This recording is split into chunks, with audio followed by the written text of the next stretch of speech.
Hi everyone, welcome to Type Talks. Today we have the INFJ live Q&A with Erika. And so Erika, would you like to tell us a bit about you? Sure. Yeah, I'm Erika. I'm an INFJ. I live in Switzerland. I love personality type, Myers-Briggs definitely, and Jungian cognitive functions, but also other models and concepts. I am a certified profiler from Personality Hacker, and recently I became an accredited profiler, which is the new advanced training that they're offering now. And yeah, I'm a piano teacher and musician and a singer-songwriter. Erika and I met through Personality Hacker, and it was a swell time. So Erika, my first question for you is, how do you experience introverted intuition, your dominant function? Right. I would say like the main way that I experience it is through conversations in my head. Basically, and it's like, since it's a perceiving function, it's often not very directed. So kind of I just go where my mind takes me, or like where I'm compelled to go. And basically what it looks like is, for some reason, I choose to explain something to someone. It might be a piano student, it might be a friend, it might be the author of a book that I'm reading. And for some reason, articulating something that I'm processing to this person, or like the idea of this person, helps me gain new insight. And it helps me refine my way of thinking. So that is a big way that I experienced like just the process of NI. Yeah, Darianardi says that it appears in brain scans as a holistic brain scan, but it lights out very evenly and it's very Zen state. He calls it the Zen state. And what Erica's describing sounds a bit like that. It's a bit of a meditative state in your own mind. It's going in the background, but it's always processing things in just a flowy way, I guess. And so how do you experience extroverted feeling as your second function? Well, I think probably actually, I would say that like in connection also with NI, I think one of the most important things for me is also like, for example, when I'm saying something in my mind, I get a sense of like, oh, if I would say this thing to this person, they would feel this way. And so it's kind of being, and like focusing more on FE, I would say I'm very aware of the energy that I'm sending out and also the energy that I'm getting from people. This was since it's my auxiliary, this was not a thing. I was not as in touch with this when I was younger, when I was a child. So this was more something that came online with time. But for me, the way I experience it is wanting to send out welcoming energy. And also like kind of for example, in teaching, it's almost like to me, the relationship that I experience with a student is my measurement of success. Or like, how it's almost like, well, in my mind, is the channel open between us for us to have a true exchange? And I think that is also true outside of teaching, like simply in conversations. Are we in tune enough with each other to actually offer and receive ideas and experiences? Yeah, creating that psychologically safe space and saying things that will make sure that they land well with a person's emotions and feelings and having a pulse of how people are feeling around you. Cool. And so, Erika, how do you experience introverted thinking? Well, I would say probably as we all probably experience our tertiary in, well, probably all our functions, but I think it's especially true for the tertiary that there's the playful, fun side and the standing in your own way side of it. And for me, that looks like, I mean, the playful side is I really enjoy logic and learning. For example, I always really enjoyed music theory. Just kind of understanding the musical concepts and how it all connects and analyzing things. This almost sounds like a cliche, but I really enjoy Sudoku and puzzles, like jigsaw puzzles and stuff like that. And then kind of on the maybe tricky side, I can get self-critical. It's not as much of a theme now since I've been able to work with my type, but it used to be at times pretty self-destructive, that critical voice. And I think there are also times when I can get critical of other people or resentful, which usually has something to do with not having asked or communicated my needs, and then feeling resentful that people didn't magically meet them. Yeah, the poor boundary struggle. Yeah. As a feeling type, it can be hard to kind of set boundaries with your feelings. And as an introvert, it's hard to communicate how you feel about things too, compounded with the TI there too. Very interesting, Erika. And so I'm wondering, how do you experience your extroverted sensing? One way I experience it is in like all the stuff that I miss in the environment, kind of being so much in my inner experience and imagination that I'm like, oh, what was that building always there? Or and like logically, I go, oh, of course it was always there. But it kind of all of a sudden noticing something. And then on the other hand, also like basically surprising things from the environment can be quite disruptive and at times overwhelming. And that is one way I experience it. And that kind of being easily overwhelmed by the environment and on some level trying to protect from it.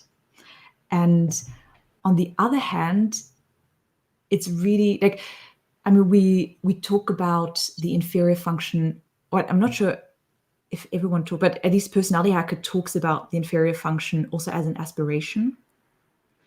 And it's really interesting. When I got into type, I realized that in deciding to study jazz piano, jazz improvisation, that was a pretty SE aspiration of like, I want to learn to be in the moment.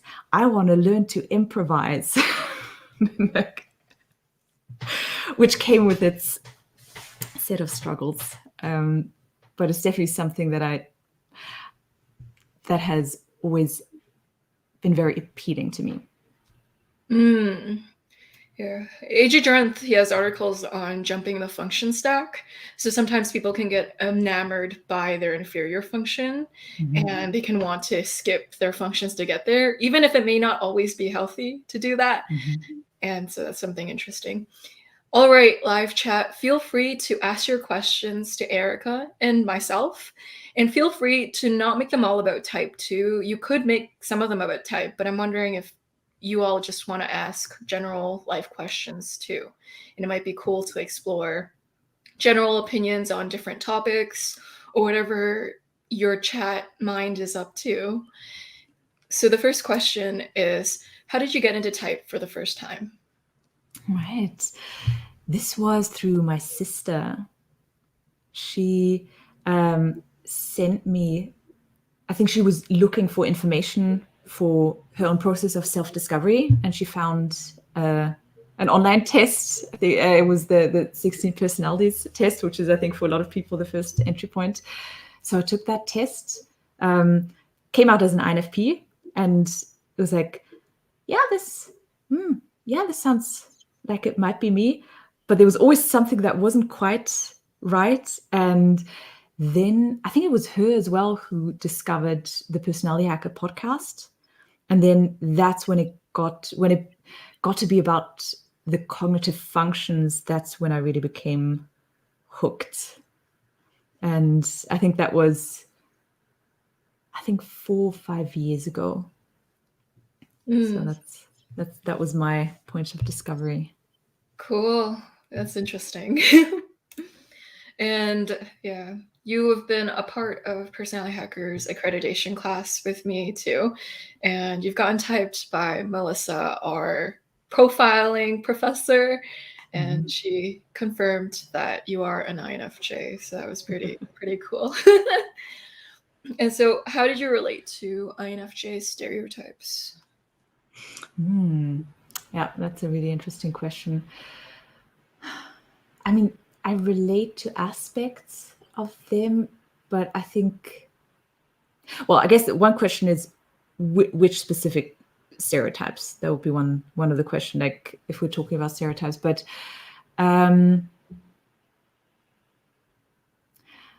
I have sometimes struggled with to see myself in some of the stereotypes and have therefore sometimes questioned my type. And that's actually when I also reached out to Melissa, as Joyce mentioned before, because I was, I'm not even sure which aspect of it to speak to. But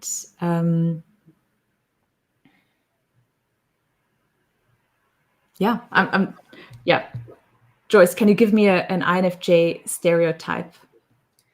Yeah, stereotypes that they end up with narcissistic people and they become codependent, or like they end up with people who are takers. That's one of them.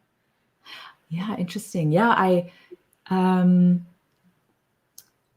feel that, or at least personally in my life, when I have felt that I am more in a giver role, I have felt that is mostly my doing, like my responsibility, with back to the boundary thing. And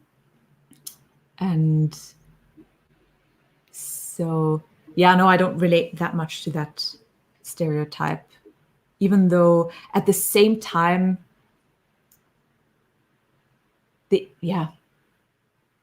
there is the whole, of course, there's the stereotype of, I think often NI, that we understand people more than they understand us. And I mean, that is something I have experienced. Feeling like I can get in tune and kind of through what I reflect back to a person, can give a person the sense of like, oh yeah, that's what I'm talking about. And that doesn't always happen as much the other way around. Makes sense. I would relate to that too. It's feeling like you're able to understand the other party, but other parties may not be able to understand you. So you're able to shift perspectives and to get their side, and yet your side isn't fully understood. But it's like, that's the life. One-sided relationships by accident. It's not like they mean to do that, but it happens, and it's noticeable. And something I really notice about INFJs is with tertiary TI, what it can show up as is constant doubting. And I noticed that as in a lot of INFJs are like, am I an INFJ? Because they like to look at descriptions and see all the holes in which they don't fit. It's like, okay, inconsistency here, that doesn't make sense. Is that true? Probably not. And so you'll find with certain FI users that I will interview, they're actually like hyper certain about certain types, especially INFPs. So with the FI, SI, I notice with some INFPs that have very strong opinions and they're very certain with an intensity with some of them, not all of them. But with INFJs, I find there's more doubt and hesitancy with arriving certainly at something. They're more certain with NI predictions of how things will play out with INFJs. So with the NI, there's more of a sense of certainty. But with areas of self-identity, like knowing who you are, and the FI of it can be very confusing. And I noticed that for a lot of INFJs. And so with Erika's journey, yeah, as we talked about earlier, she was typed by our head profiler at Personality Hacker due to the thing that we were talking about. And so what is polar TE like?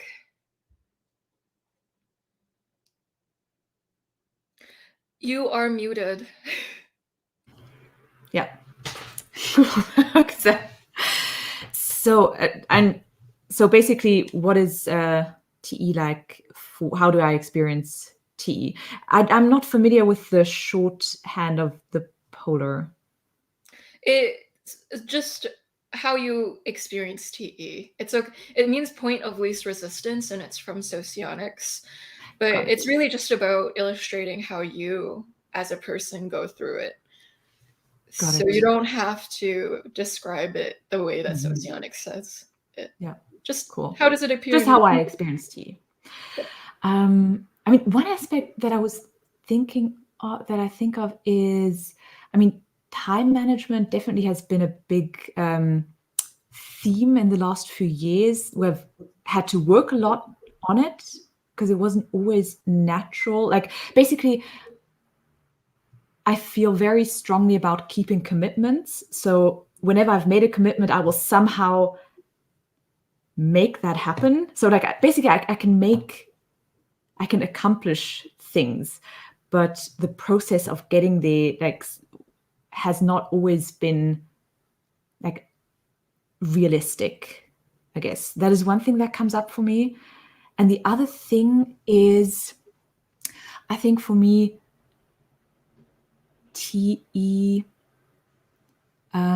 measurements don't feel that motivating, if that makes sense. And I'm actually thinking of a specific experience of many years ago where when I just started teaching, I was maybe, I think, in my second year of teaching piano. And there was, I had a new student. I'd taught him for a few weeks, and then his mother came by to talk to me, and she really wanted him to work with a book. She wanted me to tell her what book she should buy, because then he could learn all the pieces in the book, and then by the end, like you have something in your hands, like you have accomplished something if you've learned all the pieces in this book. And like I reflected on that. Of course, I didn't know about type at the time, but I realized, okay, that is a more, obviously it's a more tangible measurement, and I think it's more TE. And I don't think I even understood what she wanted with that, because my goal in teaching is so different. And so I couldn't even relate to, like, why would this be important for someone to have a book and have worked through all the pieces. And I think maybe if I'd known type at the time, I would have been able to draw out better what she wanted from me and actually meet her needs more successfully.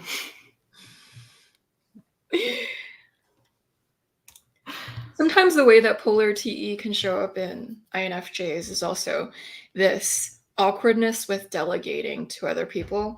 So it's telling people what to do and sometimes disregarding how they feel about it is awkward. So being in a role where you have to just go rip out orders can be interesting. But it's nice. I think I avoid that. I avoid even being in situations like that. Yeah. And yeah, I wonder if the live interview format is giving you extroverted sensing performance anxiety, and you're like, oh my gosh, I'm having performance anxiety right now. Yeah. No worries, everyone here is nice, and if they're not, I will kick them.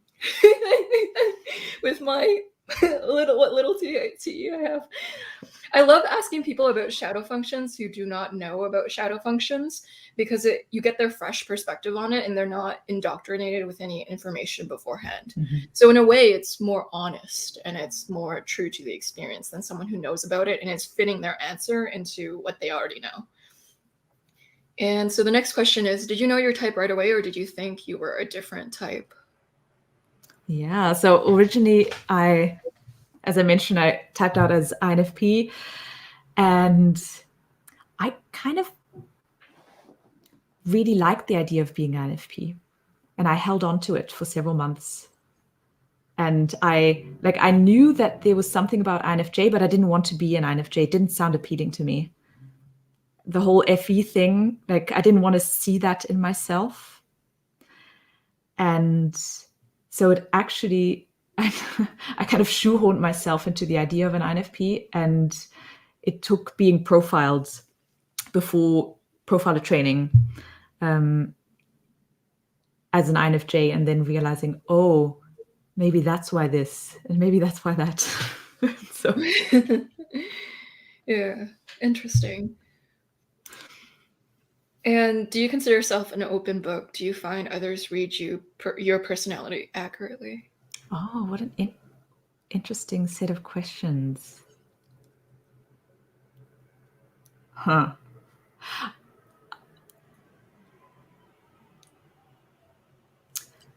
I would probably have to say I'm probably not an open book, because I'm ready. There's something I like to, as I mentioned, I like to send out welcoming energy. I kind of I love an exchange with people. The thing is that I also have the IJ safety thing. And so there are things that I can withhold if there's something, like if I'm in a context where I don't feel completely at ease. So I think sometimes I may not be an open book. But then I guess with reading my personality accurately, it would probably depend on the person reading, like if they're able to then pick, because I mean, basically the way that I show up, someone might easily read IJ from me, I think, like at the very least. And then I think with the energy I send out, they might easily land on like, oh, I think I'm getting more of an FE vibe than TE. And then you already have IFJ. And I don't think I necessarily hide. That's an interesting question to consider. But then I think if I'm comfortable enough to be talking, then they will probably also hear the NI. Does that answer the question? I hope it does. Yeah, that does. Maybe I can answer it too. So I do consider myself an open book, but I realize other people don't perceive me that way. I want to have lifelong friendships, and so I kind of see that you have to share about yourself in order to get the kind of lifelong, eternal friendship bonds that I wanted. So I was like, you know what? I'm an open book because I will share anything with anyone, is what I thought. And then I had friends tell me, Joyce, you are such a closed book. It took me 2 years to figure out this menial fact about you. And I was like, but I try so hard to be an open book. I was so sad that it wasn't working, that I realized that my bar for what I consider reserved and open is very different than how other people view me. And that was really sad. sad. That's so interesting that you say that. I think that applies to me too. Like I have thought that, no, I am, like if someone wants to know something about me, then I'm very happy to share. But then I've also gotten that feedback, like, often I don't know what you think. I don't know, like, I think when someone's telling me something, for example, I'm very careful about my reactions and responses, because I'm trying to find out, like, what does this person need from me? And don't want to project things onto them. And then sometimes what can be tricky for the other person is like, oh, what does Erika now think of this story that I've told her? And yeah, so this is something piece of feedback I've gotten. Yeah, well. I think I tell everyone everything. The reality is people have to ask the right questions to get the right information from me. Otherwise, I'm sharing way less than I think I am. Yeah. And what is your Enneagram type, and how does it tone your INFJ-ness? My Enneagram is self-preservation 9, which was also a little bit of a journey to get there. Or actually, it was a journey of like, when I rediscovered the Enneagram, I quickly thought, okay, 9. And then I somehow went on a little bit of a tour around the Enneagram and before landing back there. How does it tone my INFJ-ness? I almost feel like it sometimes makes the NI and FE a little more pronounced in some ways, or definitely, like, obviously as a 9, I'm not a fan of conflict, and usually FE auxiliaries are not fans of conflict, or FJs in general. And so that has been my personal development journey in the last few years, kind of learning the value of conflict and learning to, like, how to address things. And yeah, so I think that kind of, it almost like it makes that even a bit stronger. And then the whole, because 9s also perspective shift on some level, right? Because they're trying to figure out, like, okay, how can I make sure there is no disconnection between us? So, like, what do you need? What are your preferences? And so I think I very, very strongly relate to the perspective shifting aspect of NI because of that, because I'm very aware that I'm doing that a lot. And I think it kind of tones my INFJ-ness in that as a 9, I can often not be so, or it takes work for me to be in touch with my own perspective and my own opinions about things and my preferences. And I think there are INFJs who are more in touch with that and who are more decided about how they see things. So I think that's one way it colors that. If you have an INFJ 6 or a 9, sometimes you'll have amplified doubt with them. And so because they can see so many perspectives with their introverted intuition and their TIs, like inconsistency here, what is the truth behind this? You're going to have someone who seems a little bit more uncertain and even a little bit more P-like, for lack of a better way of putting it, because of that level of wishy-washy. Maybe that's why I related to the idea of being a perceiver. Yeah, like right. the fluctuation, the not being able to settle. But there's a difference. There's a nuanced difference between that, because general types that prefer SE or NE higher up tend to like to keep their options open and are a little bit more exploratory by nature.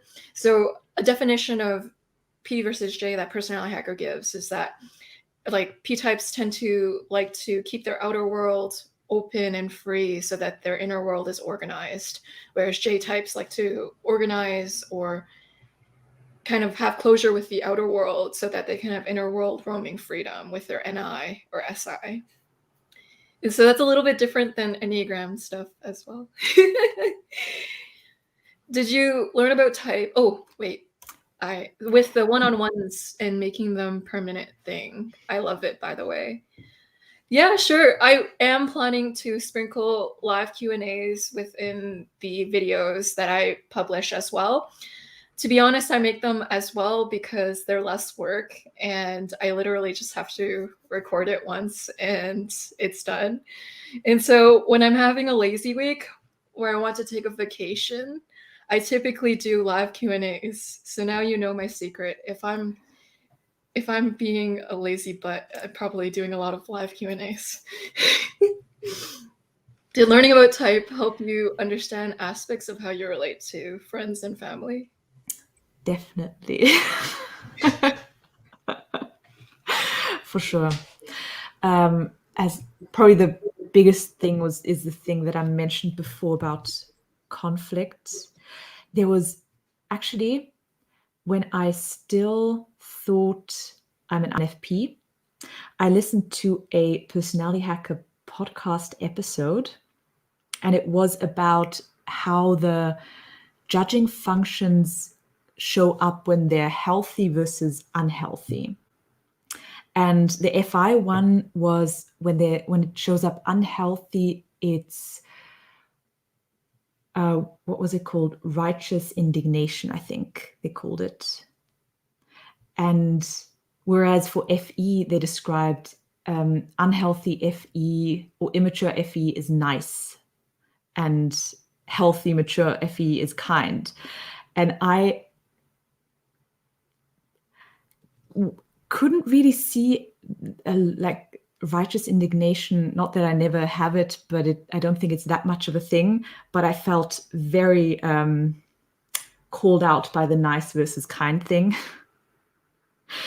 And that was a big eye-opener. And so I think it's really helped me see how you think you're being kind when actually you're not really kind. Because, for example, you're not telling a friend that maybe something they told you hurt your feelings, and now you're feeling a little less safe and at ease around them. Or that there's something important that you need to address. And so that has been a very big thing. And like the whole pattern with like not communicating the needs and then going to TI, getting resentful, seeing that whole pattern has been huge. Yeah, I'm working with that. Yeah. FI DOMs and righteous indignation. Ooh, that's what they call volcano mode or the repulsion switch. You set it off and you don't know that you've crossed a value until you've already crossed it, and then the bear comes out and you're like, ooh. Yeah. Learning about the nice versus kind is so true. There were certain friends that I've had, and like I knew that they were mistyped from the beginning, but I'm like, you know what? I'm just gonna nod and smile, and I don't mind. It's no big deal to me. And this friend figures out a year later that they were mistyped, and I was like, oh yeah, I knew very early on. And they're like, why didn't you tell me? And I'm like, you have to ask me directly if you want to hear my true thoughts and opinions and actually create a space where I feel comfortable sharing my introverted thinking, or else I might do the nice thing. Or I forgot which one was which one was growing towards which in the personality one that you're talking about. But I was doing the fake thing by accident because I was waiting for an opening to share that, because I don't think it's a big deal. And I think that if they were ready to hear, they would ask me for my genuine thoughts and opinion. But they told me, no, Joyce, you should have told me way early on if you knew that, instead of keeping it to yourself. Mm-hmm. And that was a big personal growth moment for me, to be more honest. How have you, if you could go back in time, what would you do differently? I would perhaps do the Socratic method and ask them inquiry-related questions to go in depth, and then say, oh, you should look into this, or you should look into that. What Linda Behrens does when you get into her class. So I've recently registered for Linda Behrens courses, and she's someone in the type sphere. And before you get into her program, she will give you a one-on-one consultation. And during that time, if she doubts your type in any way, she will say the phrase, I would suggest that you look for this page in my book and just read it. And she'll get you to read the holistic type description of that type and see if it resonates or not. And I find that to be a very skillful approach to being a little bit more honest with your introverted thinking and telling the truth and speaking what's on your mind. And that's a growth path for FJ types. Yeah. I also wonder if there could be a way of saying, like asking someone, hey, if I had thoughts about you being a different type, would you like me to share them with you? Or is that something you would prefer I don't do? I don't know. Yeah, it can get tricky though. It's hard. Because then as soon as you ask that, of course, the person's like, oh, you think I'm a different type? Yeah. Yeah. Type is a very identity thing for some people too. And so it's not wanting to step on landmines because it's important to people. And it's like, yeah, I don't mind. Looking back on your life, which type have you found helped you grow as an individual? How and why do you think they helped? Interesting.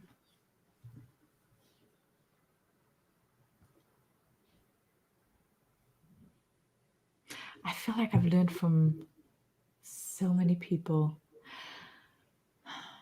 I do feel like I learn a lot from FPs, just from, because I feel like, I mean, there's also this idea that our sixths, however that word is said, function is very important for our type development, which for INFJs would be FI. And I feel like that has been just seeing that modeled, the FI, seeing like someone not just being in touch with their feelings, but actually finding the way they feel really important and saying, well, this doesn't feel right to me, so I'm not going to do it. And it's not that I've just gone through life ignoring when things have not felt right, but kind of, I guess it's even more the willingness to go against the grain and to even maybe cause a little bit of social disruption, that is really difficult as an FJ. And FPs have much higher willingness to cause a little bit of even conflict. And yeah, I think that has been really helpful for me in my growth. And then on the other hand, like seeing mature FJs and seeing that modeled as like the kind versus nice thing, like, oh, that's what that might look like. It's not like seeing, oh, it's not, keeping quiet about something and like swallowing it. But it's actually finding language to express how you see things and then working through it, asking questions, like seeing that modeled has, I feel, been very helpful for me.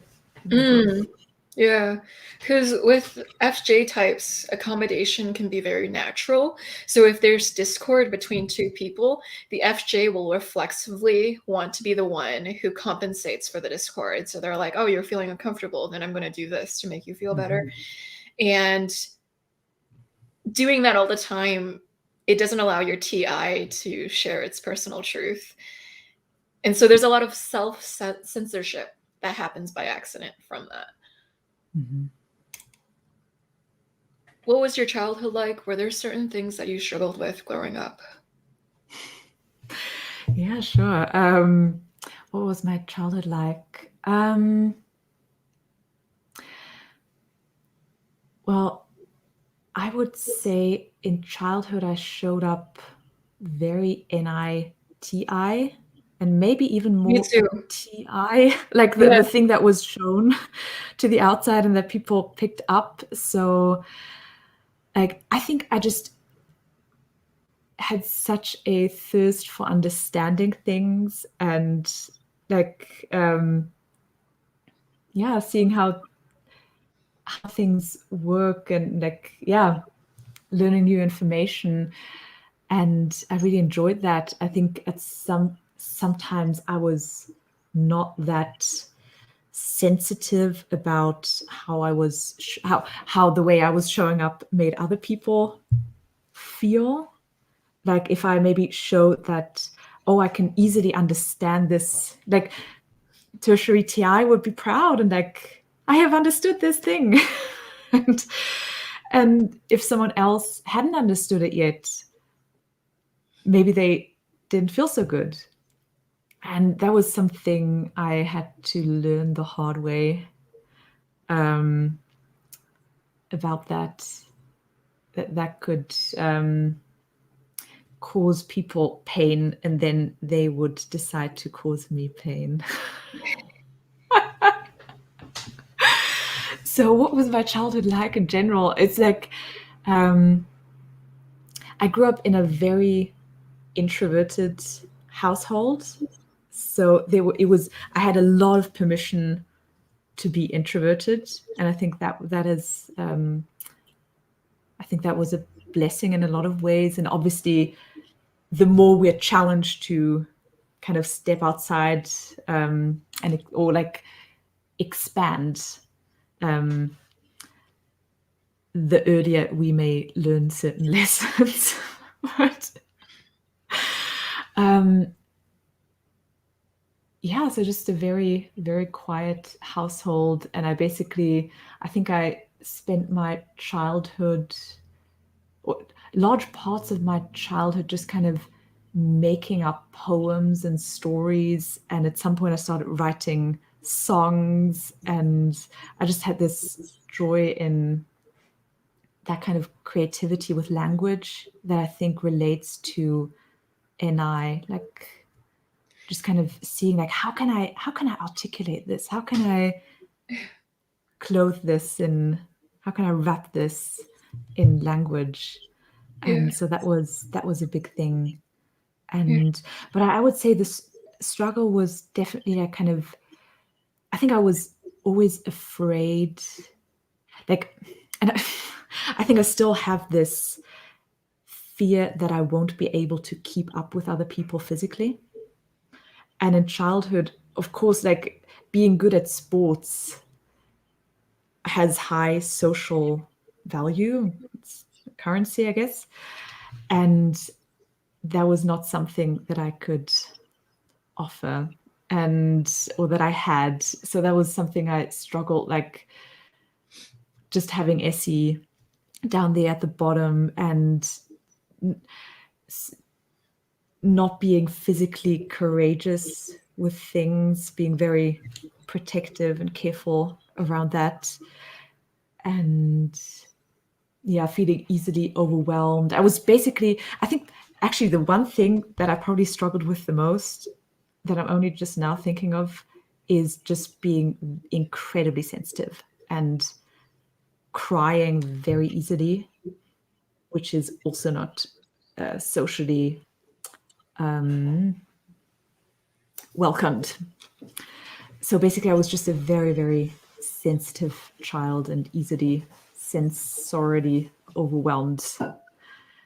And yeah, that took a while to learn to navigate.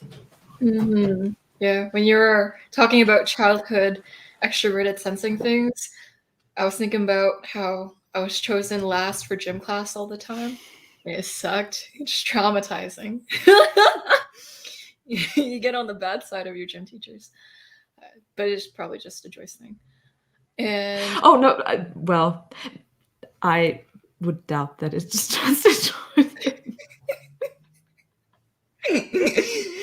Yeah, I want to also share moments of me as a human being to people too, which is why I purposefully try to tell people facts about my life, because I realize if I don't, then my whole audience, when I die, is going to know absolutely nothing about me. And so I'm Yeah, I love purposefully that you telling do that. everyone things. Yeah, yeah. And so I was really good at dodging balls because I was so used to getting hit with them in the face. And so I developed a natural ability to just like when a ball was heading towards me to just, go to the side. But I wasn't good at doing sports things. I was just good at avoiding pain in the face. And I think that's a valuable skill to have. what kind of movies or books are you guys into? Any specific genres? Well, so on the movie side of things, I have, I really love inspiring teacher movies. So like Dead Poets Society, Freedom Writers, Mona Lisa Smile, also Good Will Hunting. Like I think basically movies about personal development and transformation. I think that just does something for me. And then on the guilty pleasure side, dance movies like Dirty Dancing and Save the Last Dance and Step Up. So that is like the SE guilty pleasure. And then on the books side, I'm a huge Jane Austen fan. So that is like, to me, I know, it just, the way she writes just does something for me. And I've learned so much from her writing and gained so much insight and find it so deeply satisfying. And then nowadays, I think I read mostly more nonfiction than fiction, actually. Like I think a lot of personal development books and kind of about topics. I don't know, like for example, a book that I loved recently was The Body Keeps the Score. That's a good book. Right. And then there was also a book that I loved last year that was called Range, and it was about like how, I think the subtitle was something like why generalists will triumph, something like that. But it was basically about the value of being a generalist versus a specialist. And it was just a book about like it was a collection of experiences and studies and framed in such an interesting way. So out of books of learning and books of personal development are probably my biggest joy. Those are solid. I would second that. For me, I like movies that are Marvel too on top of that, because I've been really into that. The thought of superheroes is pretty cool nowadays because everyone needs a role model. In fact, that's one of the most motivational factors in making a better version of yourself. It's the feeling of elevation, and having someone to help you tap into that feeling of wanting to elevate yourself or wanting to be more virtuous helps you be more virtuous in a weird way. So movie magic there. I love the way you just described that. And what kinds of books do you love? I'm sure there are a lot. I am completely drawing a blank because of SE, performance anxiety. Totally. But I definitely one day I'll be able to explain. How do you feel about people with any in the first or second position in the stack? Are they annoying, enjoyable, or are you ambivalent towards them? I think I'm a little like, no, ambivalent in the sense of both. Like both, sometimes any types can move a little fast for me. And I really love the energy and the spirit and the cheerfulness and optimism of obviously healthy like NPs. And like I feel like talking to them opens so much possibility in my thinking. And I especially enjoy it, or like I'm grateful, like I appreciate it when especially ENPs when they have awareness around like, oh, I'm talking to an IJ. Maybe I need to wait a second or maybe even a few seconds before I start talking again, because maybe they do have something to say and they're just not quite there yet. that is something, that I very much appreciate. Yeah, I would answer both to that as well. It can be annoying when I'm trying to gain clarity about a concept and I want the image to be clearer, and they're throwing a lot of possibilities, and it clouds up my brain, and I'm like, wait, too many possibilities. And it can be enjoyable in the sense that it gets you to think in a way that, oh, I haven't considered that possibility. That might hold some fruit. And so both.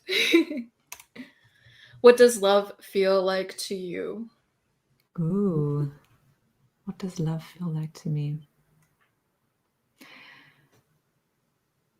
For some reason, the first image that comes up for me, it feels like a warm golden light. But ultimately, I feel like love. What does love feel like to me? It feels like connection and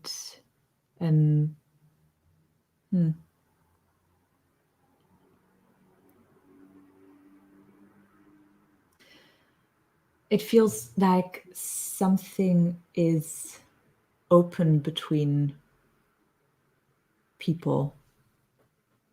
Like there's, I think it feels like curiosity and trying to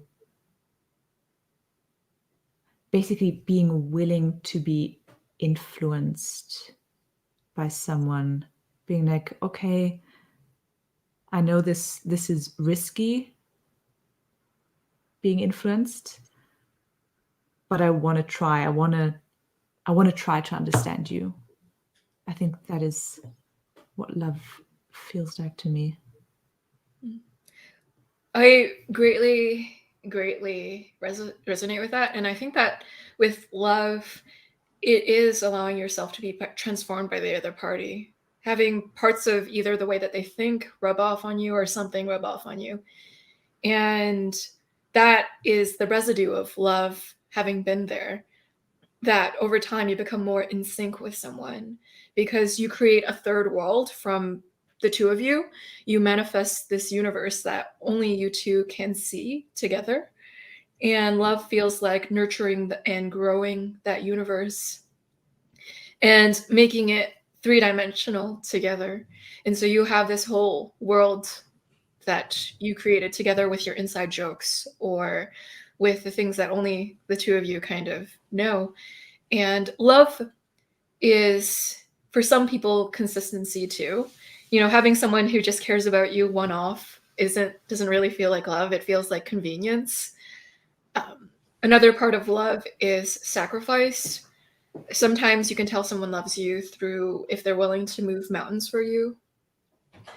And love is effort because of that. It's putting in your effort because the person is worth it. Mm-hmm. And there are many types of love. You can look into the Greek love languages as well.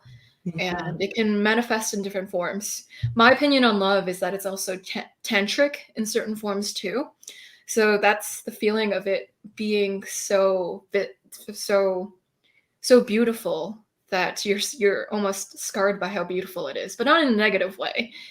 What I mean is that it's irreplaceable in a certain way to you, because when you felt love, there's a space for your heart for it always.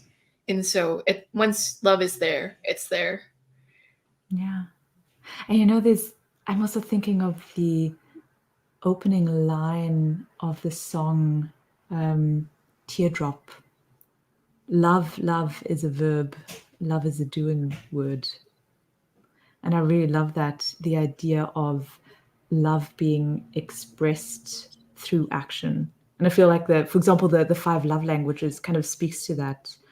This idea that you can decide to do something that you know will feel loving to the other person.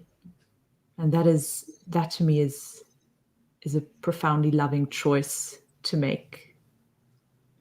Yeah, and it goes to the concept of love being a choice, like what you're talking about, and how you choose every day to love as well. Yeah. It's like putting on lipstick. You have to put it on every day and you wash it off every day. On a certain level, though, I don't find it to be a choice too, because with certain people, you have more of an inclination to develop love towards them. And so that's a component you may not have complete control over. As an INFJ, presumably aware of the nature that exists within and without yourself, how do you justify by alignment your shadow self that you recognize reflected in part by the narcissistic world? Wow. Okay, let's see. Manifested in partnering with narcissistic people. Do you ever have people who are takers in your life? People who take more than they give to you? I mean, I sometimes experience it that way. The question is then always, is it that way, or have I created this dynamic, for example, by not communicating what I need?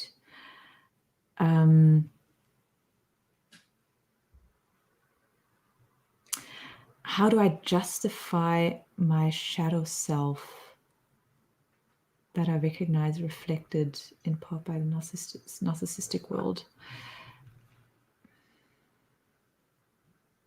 I'm not absolutely sure if I'm understanding the question correctly, but I'm kind of just seeing what comes up inside of myself around like kind of my shadow self. I guess the one way of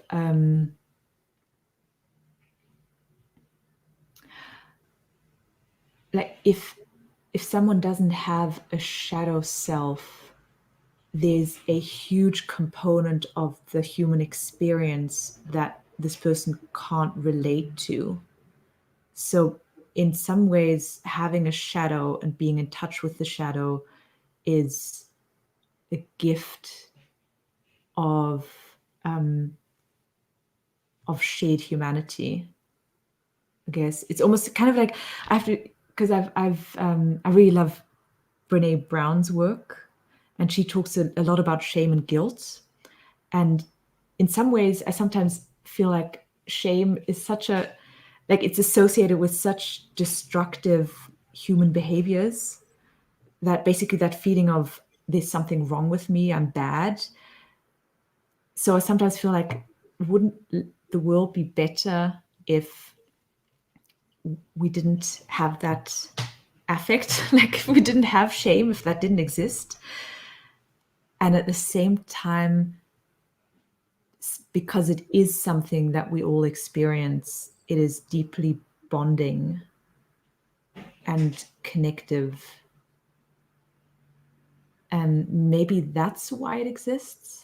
I don't know. And like, that's kind of the thing that comes up for me around this question. Our darkness does bring us closer to a shared humanity. Mm-hmm. That's why Jung calls it the collective unconscious.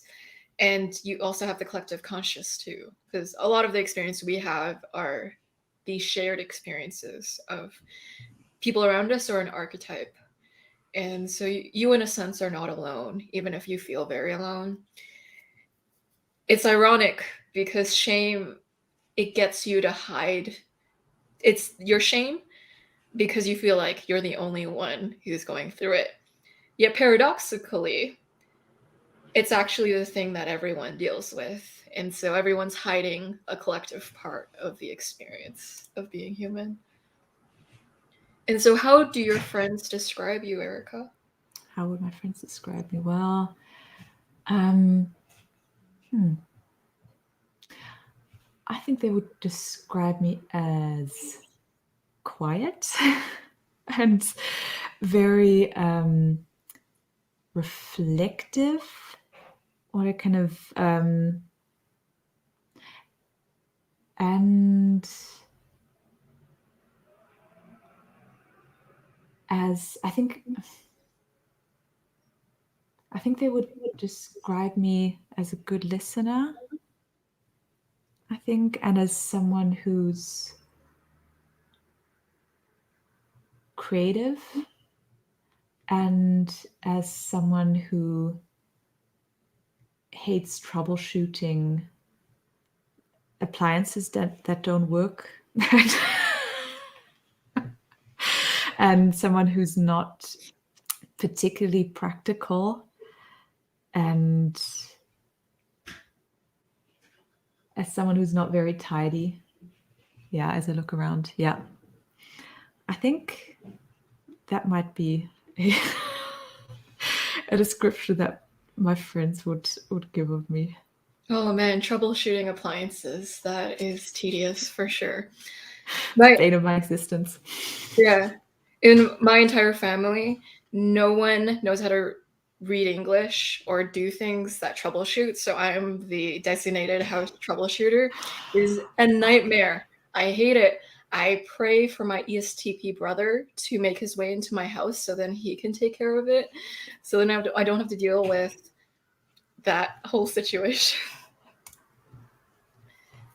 Has teaching always come naturally to you? I think so. It was something I was drawn to very early on. So it's kind of like when, even though as I described earlier on in childhood, I didn't always have awareness, or as much as awareness about how others are feeling as I do now.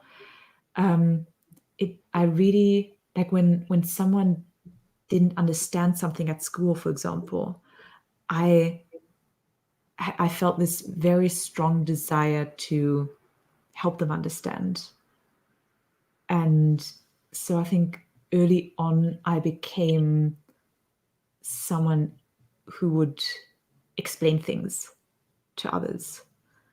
And so I feel like, and I'm not sure if I always did necessarily a great job at it, but it was always so interesting. So I feel like I just got a lot of practice over the years. And so by the time I started teaching for a living, I think back to when I first started teaching piano, and I actually did not know what I was doing. But for some reason, I had the confidence of having always been so drawn to teaching, that I kind of allowed myself to make a lot of mistakes and to just keep on learning in the process, which of course, like, I think especially IJs in general, maybe NI DOMs in particular, like to know things beforehand. And I feel like because I've been teaching or trying to teach for such a long time, I allowed myself more, I've been more generous with myself with teaching. A sign that you really love something is that you're willing to bear through it even during the embarrassing times. So learning how to do something, even if it's learning how to teach someone something, is going to come with embarrassing moments because you haven't mastered it yet. And by nature, you're going to embarrass yourself. So I find if you're willing to do that, it means you really love something. Also, if you forget to eat and sleep and forget to go to the washroom over something, it's also a sign that you really love something and it comes naturally to you as well. And how it relates back to this is Erika was talking about just being so in flow with teaching. And that's one of the NF core values, I believe. Linda Barron, she teaches the NF core traits, and one of them is enjoying the role of mentoring, guiding, advising, and teaching. And so that's pretty cool. And so what do you find yourself struggling with as an INFJ? I'm just going to go get some water, but feel free to answer this, Erika, while I'm doing that. All right. What do I find myself struggling with as an INFJ? Well, troubleshooting appliances. I am not patient. For me, I feel like the whole appliances thing is like a both TI and SE, and that I resent having to deal with that. So that is something I struggle with. I would say also in general, as an IJ, I very much struggle with suddenness and things that are unexpected, and or like things like if a situation or a person wants me to respond in the moment or respond very quickly, that is a big struggle that I have. I definitely struggle still with conflict, even though I have worked on reframing it and see the value in it at this point. But it's still something, being around that energy. Like, as long as I mean, and so if it's conflict that is calm, it's easier to deal with. But basically, heightened emotion is something I struggle with, being around that, and yeah, and still being able to think clearly. So it's almost kind of like when there's like the thing that I'm most in touch with in life is my inner world of thoughts and imagination, and when things happen unexpectedly in the environment or when there's heightened emotion, it feels like those are interference to that process, and then I kind of don't feel like I'm fully myself, and that can be a big struggle. And I think one of the things I've been reflecting on is, I feel like one of the biggest gifts, or like things that SE wants to make me aware of, is the value of courage. I feel like IJs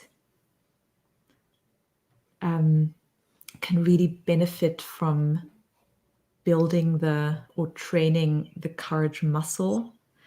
And that is something like kind of, I think one thing I struggle with as an INFJ is putting myself out there where I can be vulnerable to negative feedback in a way.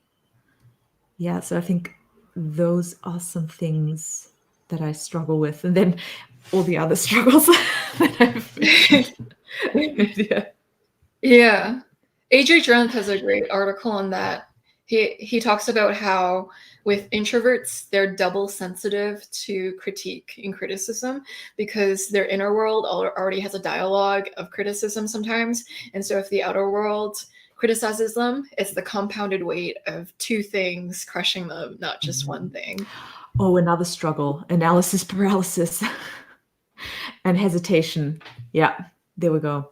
That's why I have a whole bunch of songs that I've written about hesitating and not knowing which way to go. And yeah, I think that is very much an NI thing. How did you come to find a balance with your FE? Did social norms have come into play? Oh, and thank you very much for your greetings from Texas, and thank you for complimenting me on my English. There's a little bit of German there.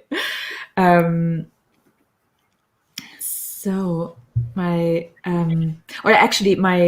my mom is South African, so that's why I have this very strange accent in my English. It's kind of a mix of South African and whatever other influences. So how come did I come find a balance in FE?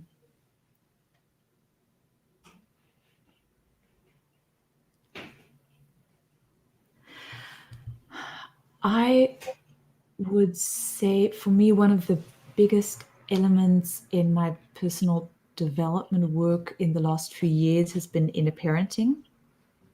And this was something I was taught by Maria Sumilov, who had used to have programs that she ran through Personality Hacker.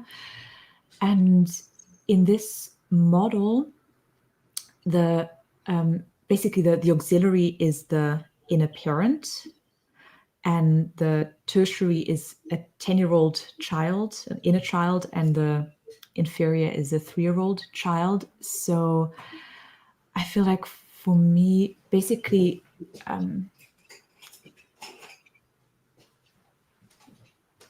learning how, or observing how I tend to talk to myself when I'm in different like from different cognitive functions, learning how, getting to know my TI voice and my SE voice, and then learning to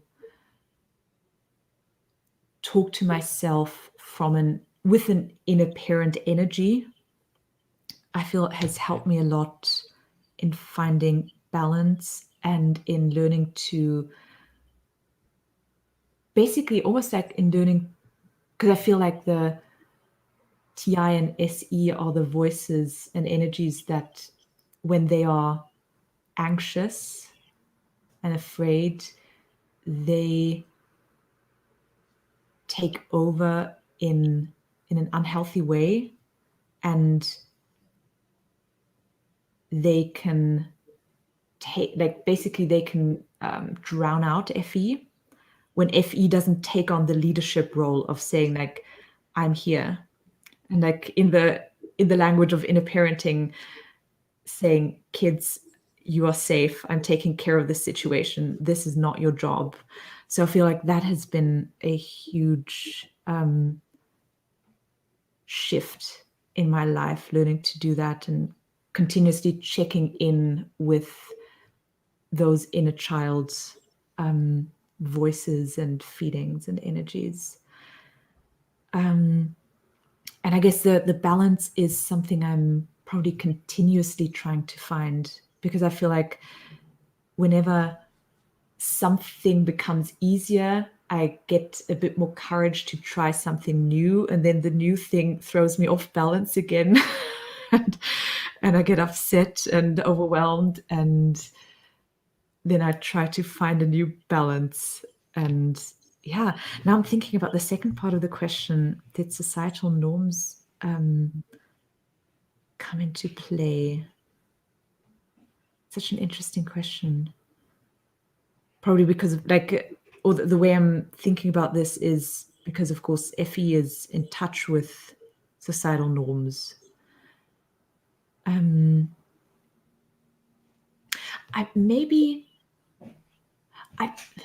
think like the step that I had to take in childhood and becoming more aware of how am I affecting other people.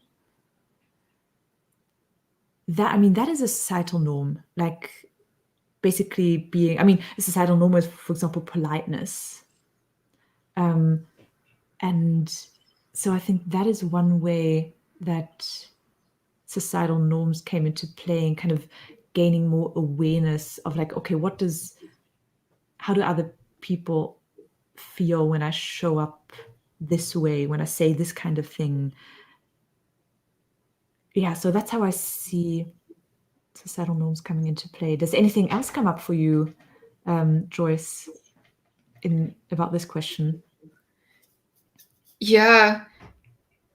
FE for some INFJs comes as they grow. A lot of people, they either prefer their two introverted functions or the two extroverted functions if they're an extrovert, because it's within your preferred world. If you're an introvert, your preferred world is your introverted world. And so a lot of INFJs start off life being a little bit more NITI, and it's natural, which is why Personality Hacker talks about growing your auxiliary function. And through growing your auxiliary function, it helps you tap into your inferior a little bit more too, because it gets you more into the opposite world preference. Cool. And I feel like INFJs are more rational than they first seem to be. Do you agree with this or not, Joyce and Erika? Maybe it's because of third slot TI? So I would, at least I think I experience myself as fairly rational in a lot of ways, and irrational in a lot of ways too. I definitely have a very strong logical side, even though I found that I don't like to be reduced to it, because in some, depending on the context, I guess as is natural for FE, like I think FE can be a little bit chameleon-like or adjust to the context quite a bit. So kind of, I think I show up quite rational and logical in some contexts, and like in a very noticeable way for people. And then in other contexts, I seem just very, I don't know, I wouldn't say irrational, but like more focused on the personal and the connection. But I would definitely say that I have a very strong relationship with my TI, and I love it a lot. And and information has to line up, and it's very distracting when information doesn't line up. And yeah. Mm-hmm. So Yeah. I in general would agree with this. Yeah. And being a chameleon isn't just extroverted feeling, it can also be rejection sensitive dysphoria as well. So people who have a sensitivity towards rejection can also have FE like traits. Although that is an FE trait, I'm not like saying it's not. I just wanted to provide that nuance there, that if you have it, it's also an indication that you probably have rejection sensitive dysphoria too. Have you ever been in an NITI loop? And if so, how do you get out of it? I think my childhood may have been an NITI loop. I think at the time I got out of it with, I mean, that in childhood, that my NITI loop caused me some pain, so specifically social pain. So I think I got out of it with the help of therapy. I think that was a big part of it, and being like having someone reflect things back to me, and then being able to notice things more, like the way that we've been talking, or that I mentioned earlier, like becoming aware, like how do people feel around me? What energy am I reading from people, and how do I feel about that if I'm reading this kind of energy or that kind of energy? And I mean nowadays I would say I don't think I've been in this prolonged of a loop in my adult life, but I think there are looping moments that can happen. I'm not sure if in everyday life, but maybe even everyday kind of moments of like just wanting to stay internal. And I think for me, like, I think just now I have more practices, probably first and foremost journaling and talking to my inner children. And also when I feel it necessary, therapy or coaching or working with a teacher, which is something I really love, getting that exchange. And yeah, so I think probably journaling is very, very big for me. I feel like telling ourselves, like articulating our own experience to ourselves is powerful. And yeah, I feel like that helps me get out of those moments of, for example, being self-critical or of being critical of other people. Even if the journal entry is, this person is so stupid. Why did they say that? This is so stupid. I hate everyone. But even just the process of naming that gives me perspective. And yeah. Yeah, absolutely. You know you're an INFJ, maybe in an NITI loop, if you identify with the Enneagram Type 5 as well. Because there are a lot of traits from that sound very NITI. And if the INFJ is like, their TI seems so strong, it's like, hey, are you INTP? Or so it's this extremely intellectual side of an INFJ. If they're extremely intellectualizing, rationalizing things, and seeming that level of nerdy, they're probably in an NITI loop. And our way to get out of it is to socialize and become more socialized and better socialized with people. So going out and seeing people, and that'll naturally get you in touch with your FE because it'll just force you to be in your FE zone. It's easy to turn on when there are people around. And you're not just in your own intellectually stimulating mind space. How do you know you're close to INFJs? This is an interesting question because there's a thing where I'm very reserved, but I'm typically very polite to everyone. And so people can kind of think that they're close in the sense that I'm never mean. Like I'm never in a state where I'm a straight up meanie head. And sometimes that can get interpreted as being close when I'm really just being welcoming.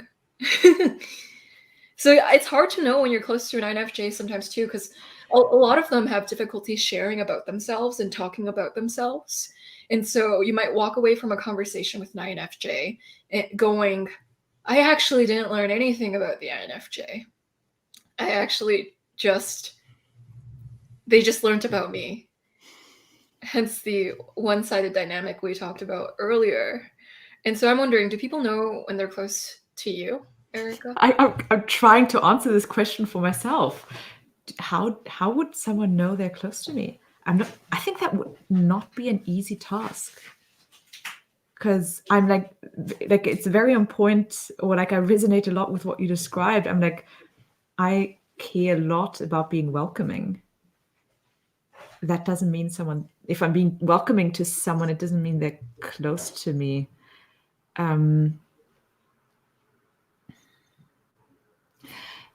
They are, well, okay. For me, if I feel safe to address things and talk about hard things, and so basically, if I've told someone that something they said to me hurt me, that expresses a form of closeness. Of like, and if I feel safe to do that, that means something. That is big. If I believe our relationship is worth going through that, for the discomfort of that and the fear of that, and if the person then responds with curiosity and wanting to know more, then yeah, that is a big deal. Yeah. One of the ways that you can tell that I am close to you is if I share thoughts unfiltered. So I typically am very accommodating, but if you allow space for me to also just share my TI, it means that I trust you a certain level. And yeah, what are some main differences you've noticed about male versus female INFJs?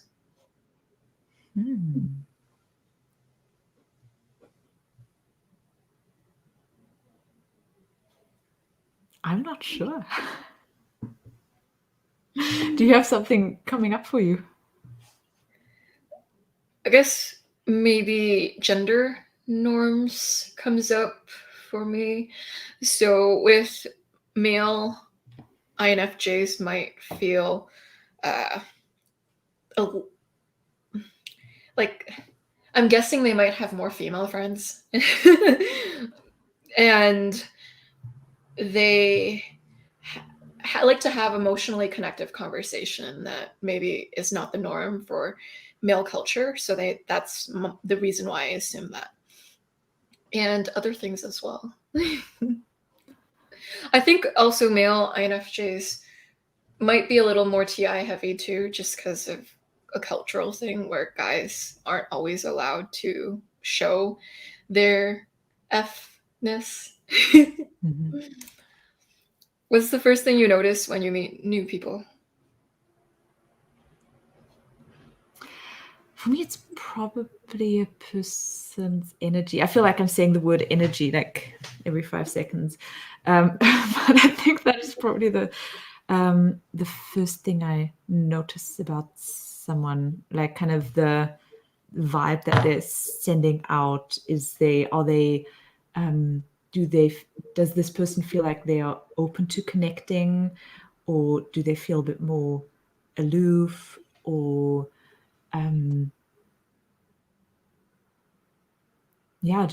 is there something open and welcoming, or something more closed? I think that is probably one of the first things I notice. Makes How's sense. it for you, Joyce? Yeah, I notice the things that you mentioned. I also notice, the vibe, basically. What is this person's vibe? There are certain people you'll meet with beautiful, radiant vibes, and there are certain people you'll meet with very questionable vibes, and so that is a part of it. ISTP and INTJ often get confused. How would you go about differentiating them? One of the ways you can go about differentiating them is their relationship with the future. And that is something. Another thing is planning sometimes helps with them too. An INTJ is generally a bit more of a planner with that extroverted thinking, having a certain type of logical order they want things to go in, or they're going to have more structure with the external world and how they do things. And so that's something INTJs have that I notice ISTPs don't often comment on. ISTPs are way more in the present moment too. So they're thinking more about today, tomorrow, and yesterday within that timeline, and less about like the far future or the future. And those are some of the things. You also notice introverted thinking versus extroverted thinking. And yeah, Erika, do you notice? Yeah, I'm also thinking like comfort with suddenness, comfort with improvisation, with things just being thrown at you, whether the ISTP is going to have more, feel more okay about it. And also, I'm also thinking about like kind of,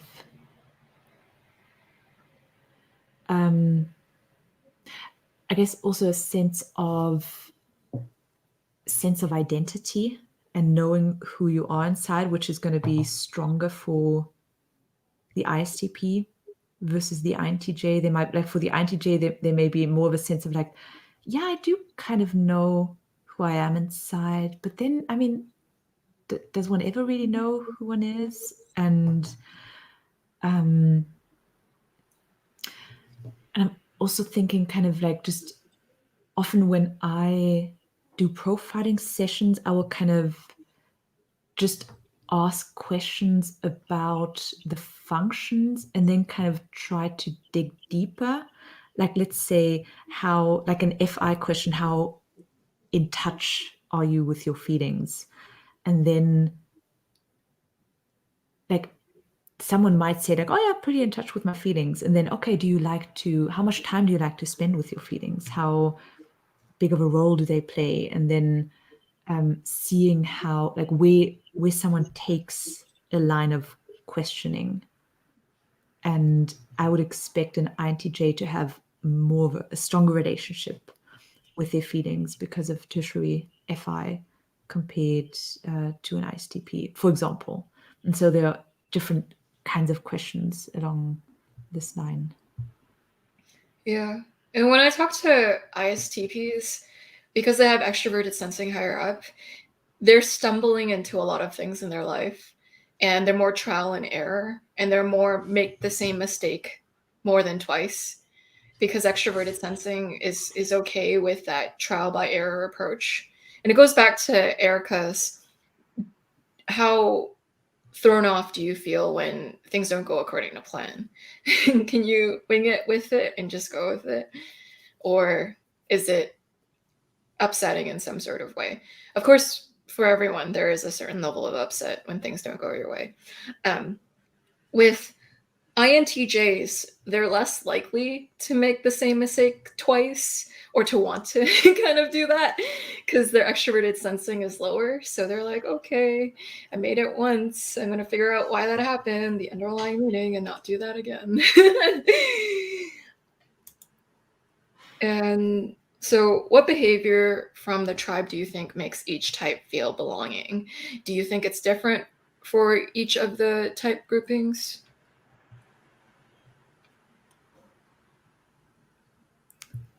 Well, that seems like a big question for each type.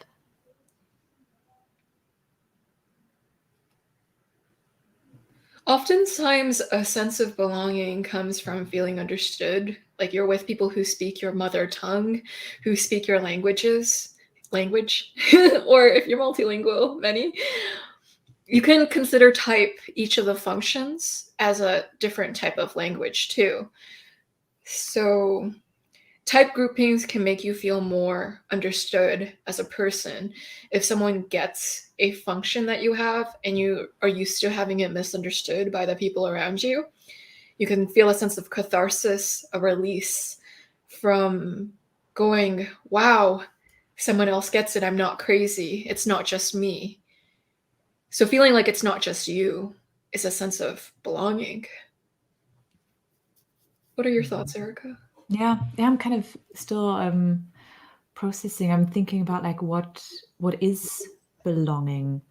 I mean, in a way, I'm thinking belonging is I am okay the way I am, no matter, like, I don't have to adjust myself. So in a way, I would almost say, like, the general principle would have to be someone feels like they belong when they feel like they are welcomed as themselves with their functions, and they don't get a whole bunch of negative feedback around, like, well, actually you should be showing up differently, or why do you always do this, and why don't you never do that. And I think probably that, like, so basically, is a person able to express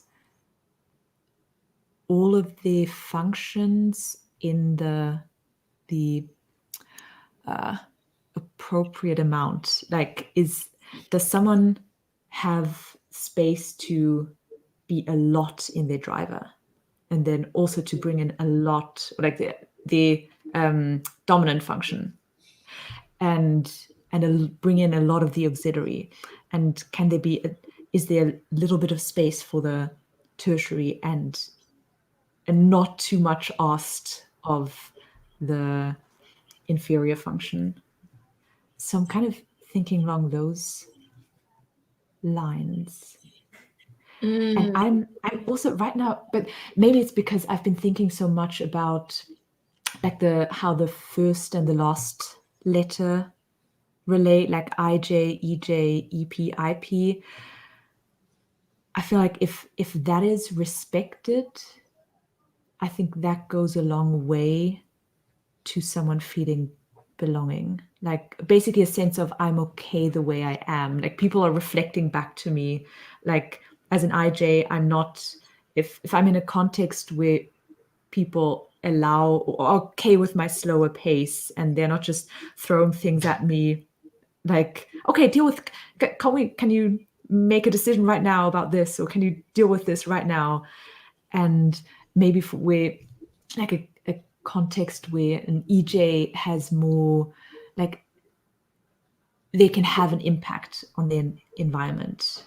They have some kind of, and that is welcomed and not shut down, for example. And an IP can have basically express their identity, who they are, and their thoughts and their feelings, depending if it's FI or TI. And then when EP can basically move freely, and where that's not, where I guess where all these things that we're drawn to are not routinely criticized. And to not stigmatize. Yeah, to not stigmatize. Yeah, and it goes back to Brene Brown, because by taking away the shame, you create space for belonging and a person's whole self, instead of trying to fit them into the box or the role that you have in your mind for them. Mm-hmm. Yeah, because I'm thinking, like, of course, it's such a beautiful thing to be like for me around NFJs, right? And at the same time, I can also feel a sense of belonging with people of other types, as long as I feel like as long as I feel like they think it's okay for me to be the way I am, and then not trying to change me. Yeah. How can you develop a sense of core confidence as a human being when the world constantly sends you the message that you have to change who you are? Mm-hmm. And so how do you experience introverted sensing?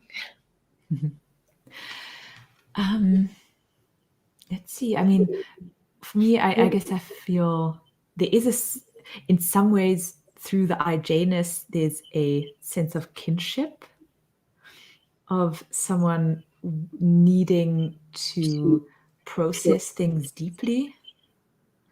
Okay, I guess the question is it more, how do I experience SI in myself or in other people? What do you think the person meant? I think they're talking about yourself, but you can answer it however you'd like. Okay, cool. I find SI dominant types, some of them are it is the slowest function, I would say, out of all functions.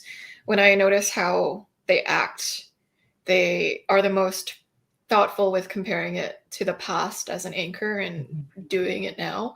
And I notice it creates, out of the IJs, SI wins the cake for extreme slowness. Not all of them, but when they are, but especially if they don't have TE. So if you're an ISTJ, you're going to move a little faster because you have extroverted thinking, moving up the face and wanting things to get done efficiently.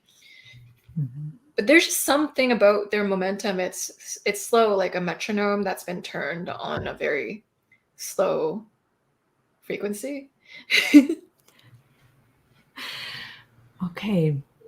So how do I experience SI in myself?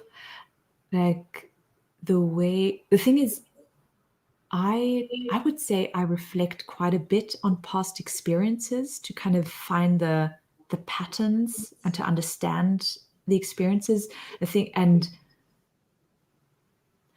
I think I struggle with actually remembering concrete experiences. Like, so it can be a bit of a struggle to remember, like, for example, in a past conversation, what did we actually talk about? So maybe I have an overall sense of what it was about, but a lot of the specifics get lost. And I definitely struggle with, I guess I have a, like basically, I just see a lot of SJ types have very beautiful homes where they've been very thoughtful about how they are, what they create with the space. And it's something, because I can be so disconnected from physical space, it's something I can easily deprioritize.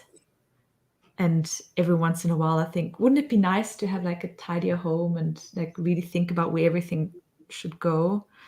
And then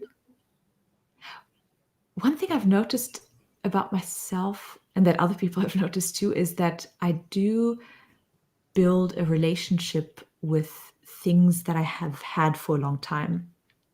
Like, for example, a bag that even I will keep it even though it's like maybe broken in some places, but I've like, this has been my bag for the last few years, so I've built a relationship with it, and it's now meaningful that has gone with me. So I think that is like a little bit of an SI moment in me. Interesting. Yeah. Something about like something that differentiates introverted sensing from introverted intuition is when you remember past events, do you actually remember it as it happened? Like like the parts that stuck out to you, yes, but do you remember like the concrete thing itself? And even if it's the subjective impression of the concrete thing, or are you more likely to focus when you look back on the overall takeaway or the overall concept? And that's pretty interesting. If there's one thing about you you wish people would stop misunderstanding about you, what would that thing be?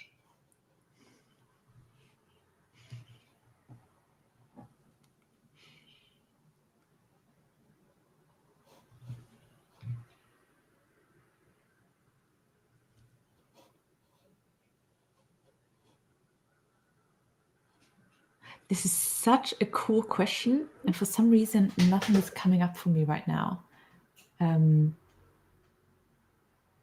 What about you, Joyce? Yeah.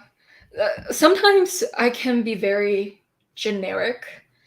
And so I have a very kind, generic presentation sometimes because I don't like to hurt people's feelings and I'm very conflict avoidant and I don't share much about myself. And so I can come across as a little bit not showing who I really am to people, and that can come across as an unwillingness to open up actually. So it's like someone might really want to be my friend, but how I respond is very FE generic, and they're like, wow, she's just really not serious about wanting to deepen our friendship or getting closer because she's putting on this FE welcoming vibe, but it's something that she does for everyone and she's not really sharing anything about herself. And so I've realized that that doesn't allow people the space to get closer to me. So I can actually be a little bit distant by accident from people because I'm in that automatic state. And I don't assume that people want to know what I have to think about things too. And so I typically don't share it for that reason as well. And so that misunderstanding I would like to correct because I want to get close to people and on a very soul level, but sometimes I prevent that by maintaining a certain level of distance unintentionally through being too polite and not as open as I want to be, as the open book that I would want to be. Yeah, I feel that too. Yeah. And I think almost related to that for me, I think one thing that's coming up for me is that there are settings where it's going to take me a bit longer to formulate my thoughts. And it's not that I don't want to contribute. I may just need a bit more time. And I think some people can read that as like that I don't want to say anything or share, but it's more that it takes me a while also to feel comfortable in some settings. And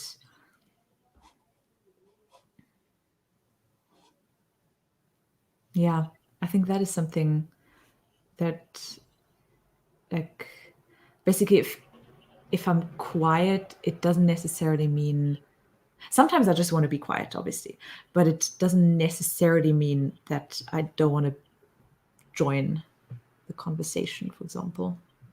Yeah, it takes time sometimes to formulate what your thoughts are on a certain topic, and it can be a slower process, which is why I relate introverted intuition to a pressure cooker. It takes time for the thought to fully refine itself, and by that time, people have already moved on to the next topic, and it's Yeah. not Sorry. always, yeah, it's not disinterest. It's just it takes time for it to fully cook, and Yeah. that hit on a certain Yeah. level. And there's like this little concept that I read about many years ago, which was the idea that some people are high engagement speakers and other people are high considerateness speakers. Do you know that idea too? So it's basically the idea that high engagement speakers, they want to create energy and engagement and connection. So for high engagement speakers, it's like if you have something to say, you just jump in. And if you interrupt someone, it's okay because they are going to interrupt you again once they, like, everyone takes their space. And high considerateness speakers are more about like allowing everyone space. So high considerateness speakers don't like to interrupt others and don't like to be interrupted.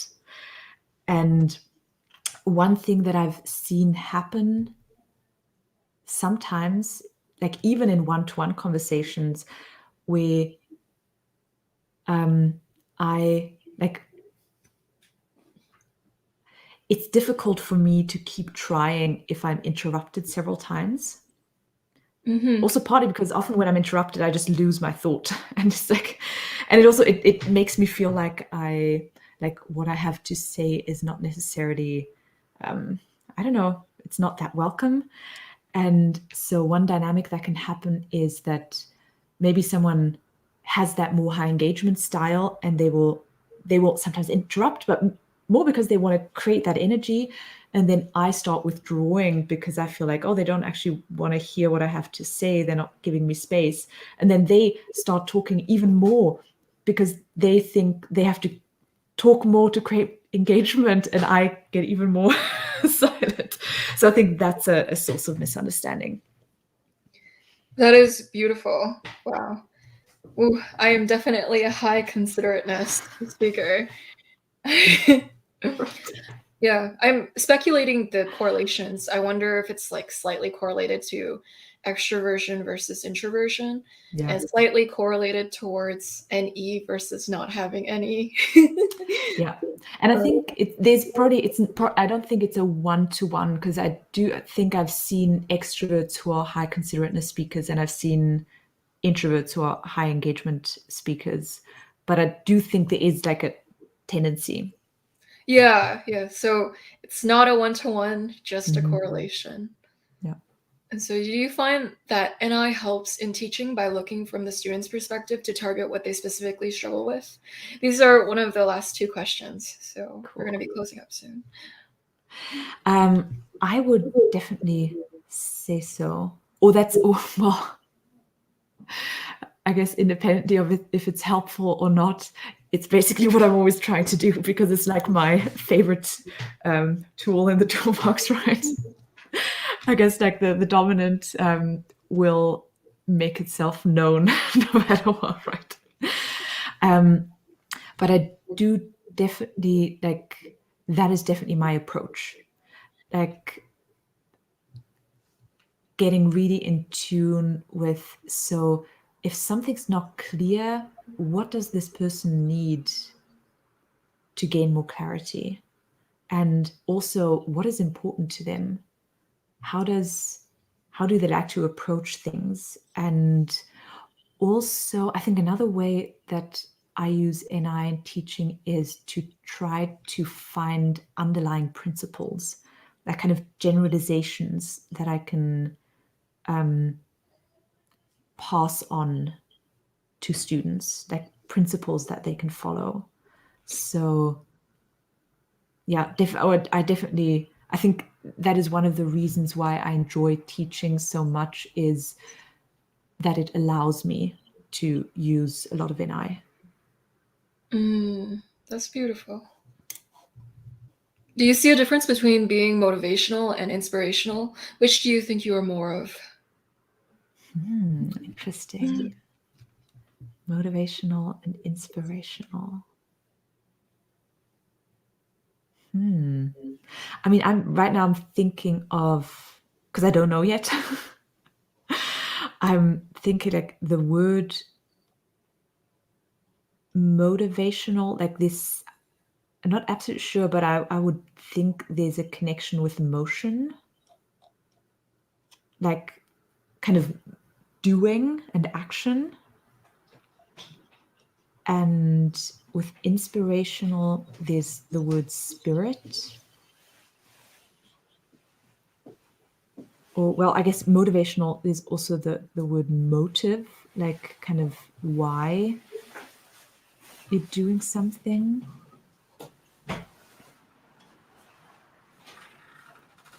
Yeah, so how do you see the difference?